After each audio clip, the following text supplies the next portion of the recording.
So this should be an easy one. The fifth commandment is this: you shall not murder. Piece of cake. I haven't murdered anyone. I hope you haven't murdered anyone. So this doesn't apply to us, right? Well, wrong. This totally applies to us.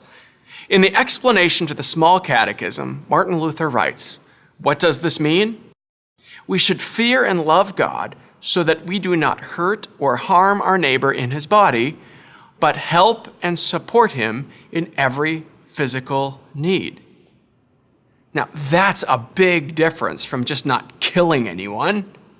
The fifth commandment, you shall not murder, is so much bigger than this. God doesn't command us to just not murder. We're not supposed to hurt or harm our neighbor in his body at all. This includes doing or saying anything that endangers or injures our neighbors at all. But we're also supposed to help and support our neighbor in his need. So in this commandment, God tells us that we're supposed to help others, to come to the defense of others when they are in danger, to be kind to them, to speak up for others in ways that defend them.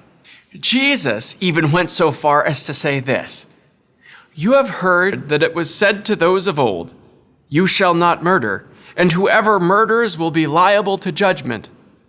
But I say to you that everyone who is angry with his brother will be liable to judgment.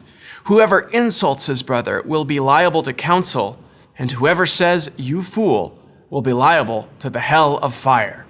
Wow! So the fifth commandment is also about how we think and feel?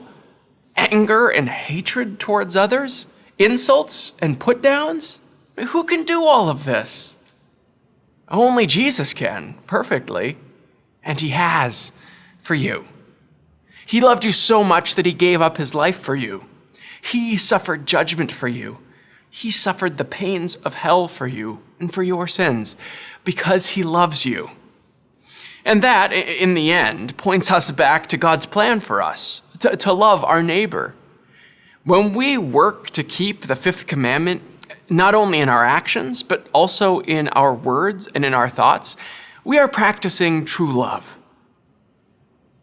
But we, God's redeemed children, keep working to love because we've been shown the greatest love of all.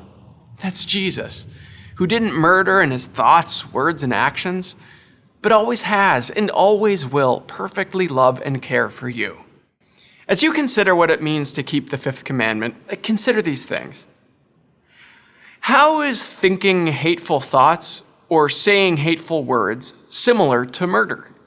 What is so hard about keeping this commandment? What's so amazing about how Jesus kept this commandment for you?